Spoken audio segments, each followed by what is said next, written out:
Alors, je retrouve Édouard Husson, on est en pleine campagne. Tu as remarqué, Édouard, j'ai bronzé hier sous le soleil en collant des affiches. J'ai fait 7 À heures de Montreuil, collage c'est ça? Comment? À À Montreuil, c'est Montreuil, ça? à Le Montreuil, soleil de tout à fait. Montreuil. Alors j'ai plus rougi que bronzé, mais je vais quand même, je vous montre pas tout, mais c'est impressionnant. J'en refais tout à l'heure. Donc on y va parce que la campagne n'est pas finie. Donc je voulais quand même qu'on parle de Julian Assange, puisque toi et Ulrike Reisner, vous avez fait un duo sur le sens caché de de ce déblocage soudain de l'affaire Assange. Assange, je sais pas comment tu le prononces. Tu dis Assange, Assange, Assange Moi, je dis Assange à la comme un bon française. franchouillard. Voilà.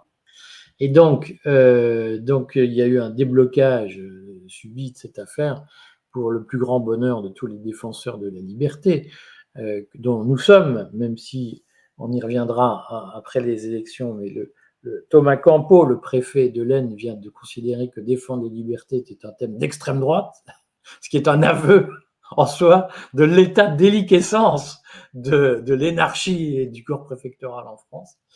Peut-être un nostalgique de ce fameux Bousquet, des grandes figures du corps préfectoral, que le corps préfectoral essaye de faire oublier. Mais donc, je voulais qu'on parle de Julien Assange. Alors, quelle est selon toi l'explication de la libération soudaine, un peu inattendue, enfin, libération et Quand, puis un compromis voilà, de quand j'ai Julien appris la Assange? nouvelle, comme tout le monde, je me suis dit euh, pourquoi font-ils ça? Et est-ce qu'il ne va pas être poignardé dans le dos ou bien rester aux îles Mariannes? Enfin, voilà. Et puis, visiblement, le gouvernement américain et l'État profond, comme on dit, sont bien derrière la décision. Alors moi, je crois qu'il y a en fait une décision très politique dans le cadre de la campagne présidentielle américaine. C'est confirmé par plusieurs observateurs. La crainte que Trump fasse la promesse de libérer Assange, premièrement. Deuxièmement, la possibilité, en le faisant soi-même, en disant que c'est Biden qui le fait, de remobiliser le Parti démocrate sur un thème effectivement de défense de la liberté.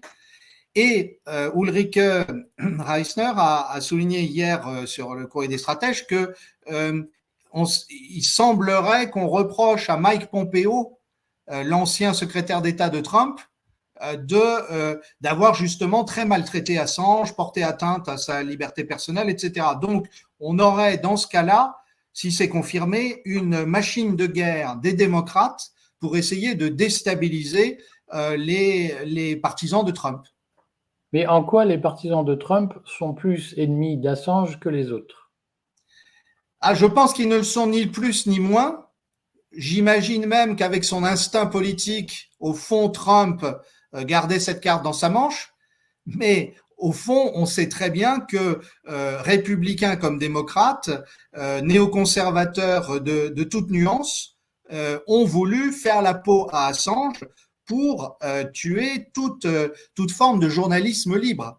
Il y Parce a que c'est d'ailleurs quand eu même tout. ça le paradoxe Oui. sur lequel il faut insister, c'est que les États-Unis, qui donnent des leçons de démocratie à tout le monde, ont été quand même les plus répressifs vis-à-vis d'un lanceur d'alerte qui, au fond, a juste eu pour défaut de publier des documents officiels. Donc, il n'a pas raconté des trucs extravagants, il a publié des documents officiels.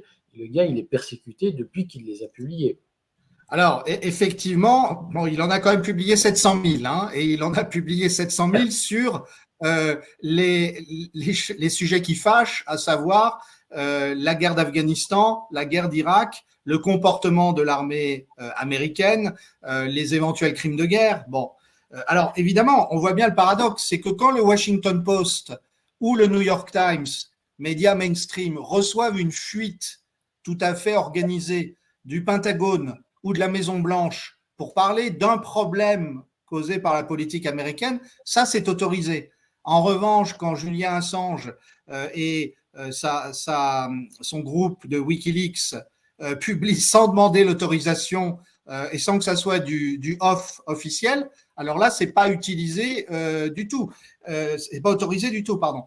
Et d'ailleurs, beaucoup d'observateurs dans différents pays soulignent que le fait d'avoir obligé Assange à plaider coupable, puisqu'il a plaidé coupable sur une mauvaise utilisation de documents secrets d'État, en se référant à un règlement de la Première Guerre mondiale, eh bien, c'est un très mauvais coup fait à la liberté des journalistes dans le monde, évidemment. Alors, en quoi sa libération pourrait affaiblir Trump ou pourrait constituer une arme de guerre contre Trump, concrètement?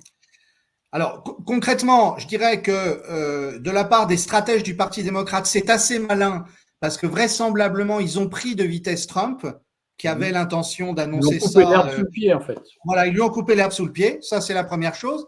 La deuxième chose, c'est que pour se refaire une virginité, si on ose dire, on imagine très bien un certain nombre de membres de l'État profond favorables aux démocrates dire c'est pas nous, ce sont les méchants, vous voyez, de l'autre côté, qui sont aussi membres de l'État profond, mais qui sont favorables aux républicains.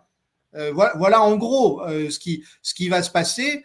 Mais en même temps, si Trump est malin, il peut peut-être retourner l'argumentation, quitte à être très cynique et à dire, comme disent certains républicains, ça a été traité de manière très cavalière, alors qu'il s'agissait quand même de la divulgation de secrets d'État.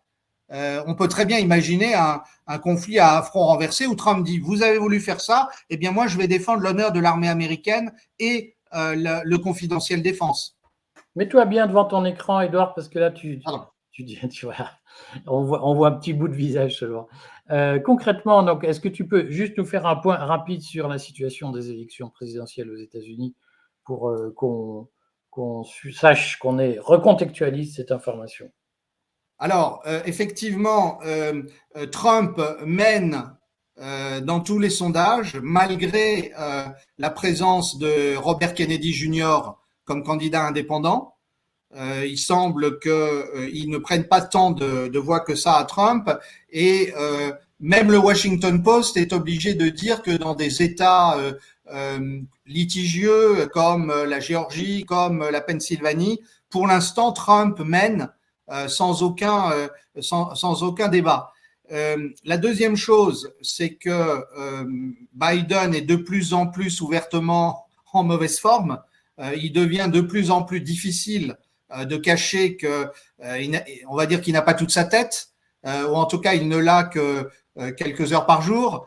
Et donc la question de la bonne santé de Biden pour être président des États-Unis va se poser. On peut s'attendre d'ailleurs à ce que les médias pro-démocrates essayent de trouver des symptômes de mauvaise santé de Trump pour essayer de faire taire les rumeurs sur Biden. Mais enfin, maintenant, c'est plus que des rumeurs. Hein. Il y a toute une série de blagues sur les réseaux sociaux, en particulier sur les onomatopées de Biden quand il ne trouve plus ses mots.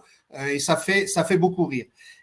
Sur le fond, on peut imaginer que Biden soit sorti du jeu au moment de la convention démocrate au mois de juillet ou début août, et qu'à ce moment-là, il y a un autre candidat qui lui soit substitué. On parle beaucoup de Michelle Obama, la femme d'Obama. Bon, personnellement, j'y crois pas encore vraiment, mais on peut imaginer un autre candidat qui sorte, ou bien un vice-président qui dise très clairement à tout le monde, par la désignation, que ça sera plus Kamala Harris à ce moment-là, qui serait choisi, que c'est quelqu'un qui prendra la suite dans tous les cas. D'accord. Bon, écoute, Edouard, on suit tout ça de près, et puis à très vite. Bonne journée à toi. Et bon courage pour ta campagne cet après-midi.